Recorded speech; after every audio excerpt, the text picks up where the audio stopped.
मेरे दादाजी की डेथ के दिन कि दादाजी गए पर साथ में क्यों कुछ नहीं लेके गए, ना उनका घर, ना उनका पैसा, ना उनका परिवार। तो समझ नहीं आया फिर हम ये सब क्यों कर रहे हैं, क्यों भाग रहे हैं पैसा कमाने के लिए, क्यों भाग रहे हैं फर्स्ट आने के लिए। आप यकीन नहीं करेंगे, मैं जिस इंसान से पहली बार मिला, जिसके एक वो 7 साल की बच्ची थी श्रेया, जन्म से दोनों हाथ नहीं थे। पता नहीं क्यों उस दिन लगा कि नॉर्मली हम किसी को भी जब देखते हैं बिना हाथ या पैर के, हम बस ये कह के निकल जाते हैं कि काश मैं कुछ कर पाता। उस दिन मन में वो काश नहीं आया कि मुझे कुछ करना है। तो एक कंपनी के पास गया, उनको बोला कि मुझे 7 साल की एक बच्ची है जिसके लिए 2 हाथ चाहिए। उन्होंने मेरे को 24 लाख रुपए मांगे। अगले कुछ दिनों में मैं फिर से डायरेक्टर के पास गया और उनको कहा कि मैं हैंड डिज़ाइन कर लिया। उन्होंने मेरे को प्राइस पूछी, तो उन्होंने मेरे को कहा था $100, मैंने उनको दिया $75।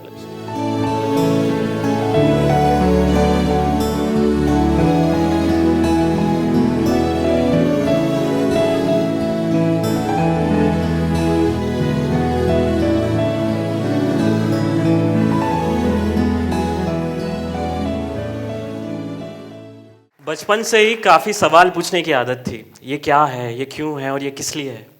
ऐसे एक सवाल ने मेरी पूरी ज़िंदगी बदल दी। सवाल उठा मेरे दादाजी की डेथ के दिन कि दादाजी गए पर साथ में क्यों कुछ नहीं लेके गए, ना उनका घर, ना उनका पैसा, ना उनका परिवार। जब पूछा तो ये जवाब मिला कि कोई कुछ नहीं लेके जाता, सब कुछ यहीं रह जाता है, हमारा घर, हमारा पैसा और हमारा परिवार। तो समझ नहीं आया फिर हम ये सब क्यों कर रहे हैं, क्यों भाग रहे हैं पैसा कमाने के लिए, क्यों भाग रहे हैं फर्स्ट आने के लिए।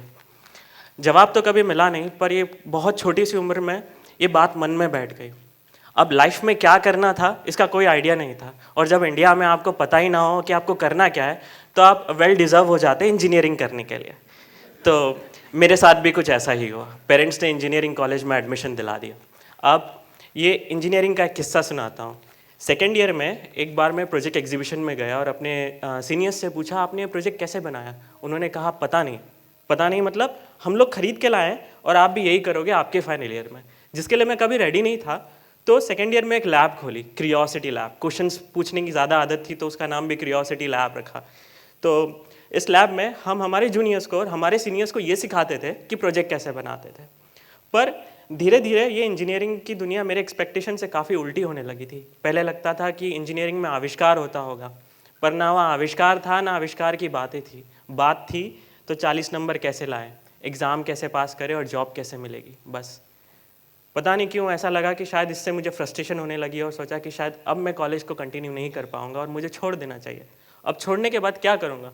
तो उस लैब में कंटिन्यू किया जहाँ पे मैं प्रोजेक्ट्स बनाना सिखाता था। कुछ टाइम सब कुछ अच्छा चला, पर धीरे धीरे अंदर से वो सेटिस्फैक्शन नहीं आने लगा। वो आवाज़ नहीं सुनना ही दे रही थी कि यही काम है जिसके लिए तुम पैदा हुए हो। फिर से वो छोड़ दिया। फिर पेरेंट्स परेशान हो गए और पूना भेज दिया भैया के पास में, ताकि शायद मैं उनकी संगति में रह के सुधर जाऊँ। तो पूना गया, जॉब सर्च करने लगा और एक दिन फेसबुक पे एक पोस्ट देखा एक लैब से। वो किसी ऐसे इंसान को ढूंढ रहे थे जिसको रोबोटिक्स का बेसिक बैकग्राउंड हो। तो मुझे रोबोटिक्स में वैसे भी इंटरेस्ट था, तो मैंने सोचा ठीक है मैं अप्लाई कर देता हूँ और होपफुली मुझे वो पोजीशन मिल भी गई। पर उन्होंने ऑफ़र किया केवल 5,000 रुपये। अब लगा कि 5,000 रुपये, पूना जैसी सिटी, 2015 का टाइम, काफ़ी हार्ड डिसीजन होगा ऐसे टाइम में 5,000 रुपये में जॉब करना। पर मन जैसा काम था तो ले लिया। अब कहीं ना कहीं डॉट्स कनेक्ट होना शुरू हो गए। उस लैब में काम करते करते एक और अपॉर्चुनिटी मिली एक कोर्स करने की, फैब एकेडमी। फैब एकेडमी एक कोर्स है, centre of bits and atom, MIT Boston का। तो इस कोर्स को कंप्लीट करने के लिए आपके पास एक प्रोजेक्ट होना चाहिए, और बाकी बच्चों की तरह मैं भी एक अच्छा प्रोजेक्ट ढूंढ रहा था। और तभी मुझे मौका मिला निकोलस से मिलने का। तो निकोलस एक फ्रांस के सिटीज़न है और एक एक्सीडेंट में इनका हाथ कट गया। पर हाथ कटने के बाद रोने के बजाय इन्होंने खुद के लिए एक रोबोटिक हैंड बना लिया। मुझे काफ़ी अच्छा लगा और मैं सोचा कि नहीं, मैं यही प्रोजेक्ट बनाऊंगा। अब तब तक कुछ आइडिया नहीं था कि मैं क्या करने वाला हूँ, जस्ट मेरी जर्नी कंटिन्यू हो रही थी। और मैंने उस प्रोजेक्ट को ले लिया, काफ़ी डिज़ाइंस बनाए। और एक दिन लैब में बैठते हुए मेरे प्रोफेसर ने कहा कि क्या लैब में बैठते हो, आप जाओ, लोगों से मिलो, बात करो, समझो।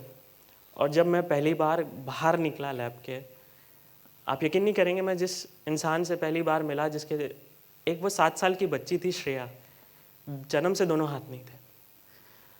पता नहीं क्यों उस दिन लगा कि नॉर्मली हम किसी को भी जब देखते हैं बिना हाथ या पैर के, हम बस ये कह के निकल जाते हैं कि काश मैं कुछ कर पाता। उस दिन मन में वो काश नहीं आया, आया कि मुझे कुछ करना है। ना जाने क्यों रुक गया और सोचा कि पता नहीं क्या कर सकता हूँ, तो सोचा मैं इसको गिफ्ट करता हूँ, 2 हाथ गिफ्ट करूँगा। आइडिया नहीं था क्या प्राइस होगी, तो एक कंपनी के पास गया और उनको बोला कि मुझे 7 साल की एक बच्ची है जिसके लिए 2 हाथ चाहिए। तो प्राइस पूछी, आप गेस कर सकते हैं क्या प्राइस होगा? उन्होंने मेरे को 24 लाख रुपए मांगे। एक हाथ जो खुलता और बंद होता है वो 24 लाख रुपए। और लगा कि शायद और सोचना चाहिए, जानना चाहिए कितने ऐसे लोग हैं जिनको इसकी ज़रूरत है। तो ये मिला, हर 10 सेकंड में एक हाथ कटता है। हर साल 5 लाख से भी ज़्यादा लोगों के हाथ और पैर कटते हैं, और 85% लोग ऐसे हैं जिनके पास कोई सोल्यूशन नहीं है। रीज़न, उनके पास पैसा नहीं है। तो डिसेबल कौन बना रहा है हमको? पैसा। अब अंदर से एक आवाज़ आई, ये तुझे जवाब देगा, कहीं ना कहीं तू क्या ढूंढ रहा है। और मैंने डिसाइड किया कि अब मैं लैब और वो कोर्स फिर से छोड़ दूंगा और पूरा फुल टाइम दूंगा इस हाथ को बनाने के लिए। पर पेरेंट्स को फिर से एक झटका लग गया कि इसने फिर से कुछ छोड़ दिया। तो इस बार पेरेंट्स बोले कि नहीं, तुमको एक कोर्स के लिए हम इनरोल करा रहे हैं कि आपको सीडैक एक कोर्स है, डिप्लोमा एडवांस कंप्यूटिंग में, उसको आपको जाके ज्वाइन करना है। मैंने उनको बताया कि नहीं, मेरे लिए मुझे कुछ और करना है, मैं किसी और काम के लिए पैदा हुआ। तो उस पर मेरे पेरेंट्स ने ये कहा कि ये तुम्हारी एज नहीं है। मैं शायद 22 ईयर्स का था तभी जब ये बात हुई। तो पेरेंट्स ने कहा तुम्हारी ये एज नहीं है और अभी पहले खुद के लिए कुछ कमा लो, फिर सोसाइटी के लिए सोचना।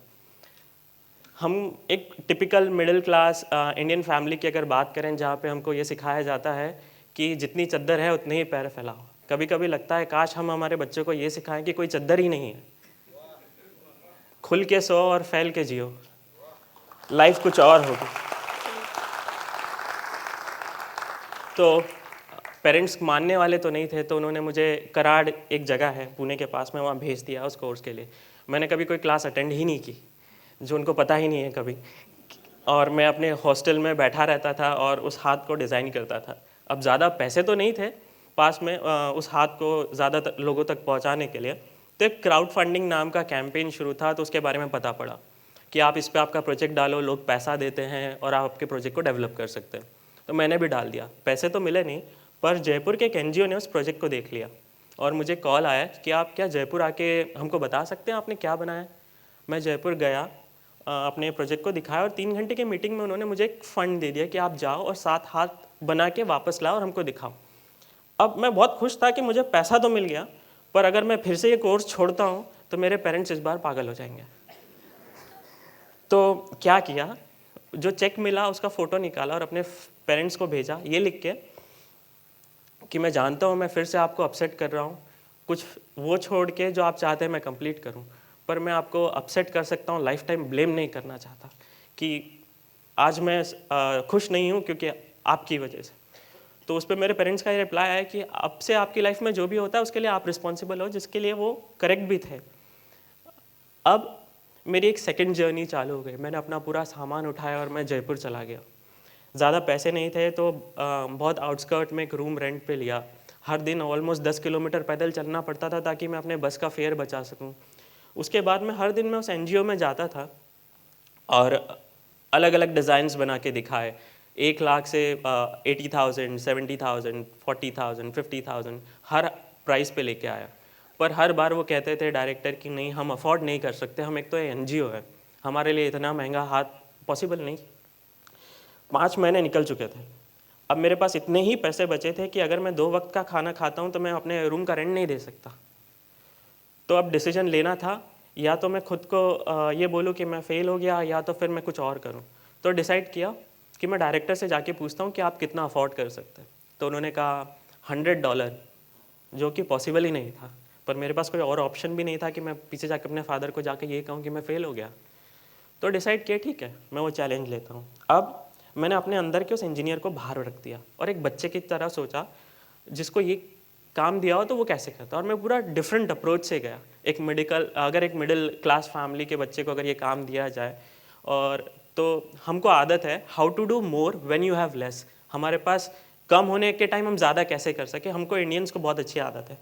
तो मैंने भी वही अप्रोच अपनाई और अपने आसपास चीज़ें ढूंढी कि क्या क्या है मेरे पास में। तो मुझे कुछ चीज़ें ये मिली, एक हॉट वाटर बैग मिला, उसके बाद में एक बैडमिंटन के कुछ रैकेट्स मिले और एक छोटा खिलौना था जेसीबी जिसमें लीवर आता है। अब मैंने इन सारी चीज़ों को हाई एंड प्रोस्थेटिक हैंड जो आते हैं उनके साथ कंपेयर करने लगा। अब जब भी हम जेसीबी में देखते हैं उसमें एक लीवर होता है जो भी पुल पुश करता है, तो मुझे लगा क्यों ना इसका उंगली, ये मेरे को फिंगर्स की तरह दिख रहा था, मैं उसको ऐसे विजुअलाइज कर रहा था कि ये हाथ, ये वो लीवर नहीं है, ये उंगली एक इंसान की, और अगर मैं उस टॉय के सेम मैकेनिज्म को हाथ में डाल सकूं तो मैं उसको काफ़ी अफोर्डेबल रेट में बना सकता हूँ। तो मैंने उस चीज़ को फिंगर्स में कनेक्ट कर दिया, तो वो हाथ की फिंगर्स बन गई। और फिर उसके बाद में हमारे हाथ में भगवान ने कुछ थ्रेड्स जैसे टेंडेंस दिए हैं। जब भी हम मसल्स को एक्सटेंशन और या फ्लेक्शन करते हैं तो वो नीचे आते हैं, जिसकी वजह से हमारा हाथ ऊपर नीचे होता है। मेरे पास हाई एक्सपेंसिव मोटर्स तो थी नहीं, मेरे पास थे कुछ बैडमिंटन के थ्रेड्स, तो मैंने उन थ्रेड्स को फिंगर्स में कनेक्ट कर दिया और एक मोटर से कनेक्ट कर दिया, तो वो जब भी घूमते थे वो हाथ ऊपर नीचे खुलना शुरू और बंद होना लगा। अब तीसरी चीज़ जो सबसे इम्पॉर्टेंट थी कि इन हाथ में एक आपको फिंगर टिप चाहिए, तभी वो किसी चीज़ को उठा पाएगा, और वो फिंगर टिप तो बड़ी महंगी आती है। अब क्या करूँगा, पर मेरे पास तो हॉट वाटर बैग बचा था, तो मैंने उसको काट दिया और उसकी फिंगर टिप बना दी। अब जितनी एक्सपेंसिव फिंगर टिप्स काम करती हैं उससे 10 गुना ज़्यादा ये काम करने लगा और काफ़ी अफोर्डेबल रेट में। तो हाथ, अगले कुछ दिनों में मैं फिर से डायरेक्टर के पास गया और उनको कहा कि मैं हैंड डिज़ाइन कर लिया। उन्होंने मेरे को प्राइस पूछी, तो उन्होंने मेरे को कहा था $100, मैंने उनको दिया $75। अब वो आए, अब लाइफ में सब कुछ इतना इजी हो जाए तो कितना अच्छा है। उन्होंने कहा कि हम तुमको पेशेंट तो दे देंगे, पर बनाओगे कैसे, तुम्हारे पास कोई मशीन तो नहीं है। काफ़ी अपसेट हो गया उस दिन, शायद मैं होप छोड़ दिया था और उस एनजीओ में बैठा हुआ था और देखा पीछे से कुछ आवाज़ आ रही थी, कुछ लोगों के हंसने की। तो अचानक से उस सामने देखा वो 2 लोग बैठे हुए थे और फिर उसमें से किसी एक को किसी ने आवाज़ दी, तो वो आदमी एक्चुअली चल के नहीं गया, वो रगड़ते हुए गया ज़मीन पे। मुझे लगा कि मैं कितना बड़ा बेवकूफ़ हूँ, मेरे पास दोनों हाथ और पैर हैं, फिर भी मैं रो रहा हूँ कि मैं कुछ नहीं कर सकता। वो दिन है और आज का दिन है, कभी हार नहीं मानी, वो मोटिवेशन आज भी है। अब जब आप हार नहीं मानते तब कुछ ना कुछ तो अच्छा हो जाता है, और ऐसा एक चमत्कार हो गया। मैंने जो फंड से हाथ बनाए थे उनका एक वीडियो बना के यूट्यूब पर डाला था और किसी प्रोफेसर ने उसको यूएस में देख लिया और उन्होंने कहा कि हम लोग एक कॉन्फ्रेंस कर रहे हैं बायोमेडिकल डिवाइसेस पे, क्या आप आना पसंद करेंगे? तो मेरा ऐसा था कि कौन मना कर रहा है और मैं यूएस गया, एक टॉक दिया, अपना हाथ दिखाया, उनको हाथ बड़ा अच्छा लगा। उन्होंने आके मुझसे पूछा कि हम आपकी मदद कैसे कर सकते हैं। मैंने पैसे तो नहीं मांगे, पर मैंने उनको अपनी एक्चुअल सिचुएशन कह दी कि लोग हैं, ज़रूरत है, पर मेरे पास में मशीन्स नहीं हैं कि मैं हाथ बना सकूँ। तो उन्होंने कहा ठीक है, हम अगले दिन आते हैं और बात करते हैं। अगले दिन वो मेरे पास में आए और कहा कि आपके साथ कुछ आ रहा है। मुझे सुनाई दिया आपके साथ कोई आ रहा है, तो मैं इधर उधर देखने लगा। उतने में उन्होंने कहा नहीं नहीं, कोई आ नहीं रहा है, कुछ आ रहा है, हम आपको 10 मशीन गिफ्ट कर रहे हैं, वो भी फ्री में। सो भगवान ने पैसा तो नहीं दिया, लोग दे दिए। अब मैं इंडिया आया, एक कंपनी स्टार्ट की, नाली फाउंडेशन, और इन पिछले 3 से 4 साल में 1500 से ज़्यादा हाथ हमने फ्री में लगाए हैं अक्रॉस इंडिया। पर आइडिया सिर्फ ये नहीं था कि एक हाथ बनाना। इन सारी टाइम में क्या मुझे वो सवाल का जवाब मिला कि मैं क्या क्या हूँ और मैं क्यों कर रहा हूँ ये सब। तो मुझे कुछ ऐसा क्रिएट करना था, एक ऐसा सोल्यूशन बनाना था जो इंसान की प्रॉब्लम सॉल्व कर सके। हम शायद हमारे हाथ की कीमत नहीं समझते, वो प्रॉब्लम कितनी भी छोटी से छोटी क्यों ना हो, जैसे हमारी पीठ ही खुजाना हो या हमारे शूज़ की लेस बांधना हो।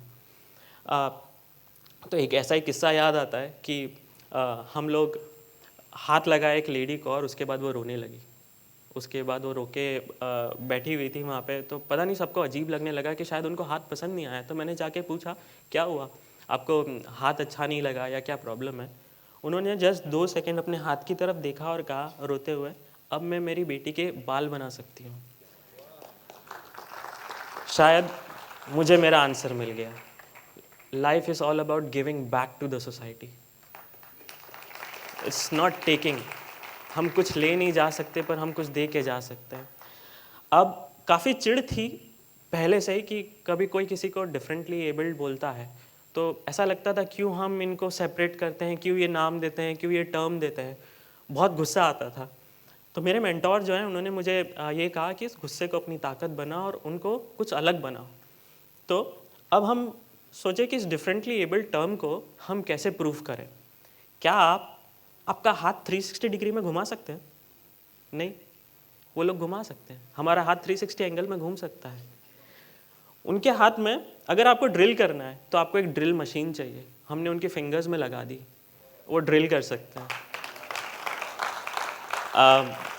हम सोचते हैं कि कैसे इस चीज़ को और इफ़ेक्टिव बना सके, जैसे कि बहुत सारे पेशेंट्स हमारे पास में आते थे जिनके पास में चार्जिंग के लिए कुछ नहीं रहता था, तो वो कहते थे कि हमको आप कुछ दे सकते हैं चार्जिंग के लिए। तो हमने सोचा जब आप ट्रैवल कर रहे हैं और आपका हाथ यूज़ नहीं कर रहे हैं तो आप जैसे आपके फ़ोन को आपके हाथ में लगा लो, आपका फ़ोन चार्ज हो जाएगा। पर फिर भी एक चीज़ बची थी, वो ये कि मुझे आज भी उस 12 लाख के हाथ में इंटरेस्ट था कि उसमें ऐसा क्या है और उसको मैं और कैसे अच्छे एडवांस टेक्नोलॉजी में डेवलप कर सकता हूँ। तो जो हाथ 12 लाख में मिलता था, आज उसी को हमने 50,000 में बनाया।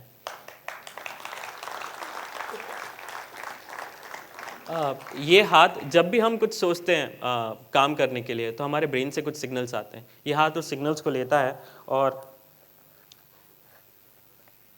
इस तरह काम करता है। ये ब्रेन सिग्नल से ऑपरेट होता है। तो आज जहाँ वो हाथ 12 लाख का है, ये हाथ 50,000 का है। बात यहीं नहीं रुकी थी। अब एक चीज़ बहुत बड़ी थी कि सबने पूछा कि तुम बात करते हो कि इतने सारे लोग हैं इस दुनिया में जिनको इस हाथ की ज़रूरत है और तुम अकेले हो, तुम क्या डिफरेंस क्रिएट करोगे? और मेरा आंसर ये है, Jitu.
I think that's the purpose of life.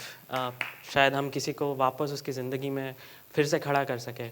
तो हमने कैंपेन फिर से शुरू किया, एक नई सोच या शुरुआत की। आप अपना बर्थडे फिर से अलग तरीके से सेलिब्रेट करिए। अगर आपका बर्थडे है, आप पार्टी करते हैं, चलिए किसी को एक हाथ गिफ्ट करते हैं उसके बर्थडे पर, आपके बर्थडे पर। So it's like that's the magic of technology. Thank you.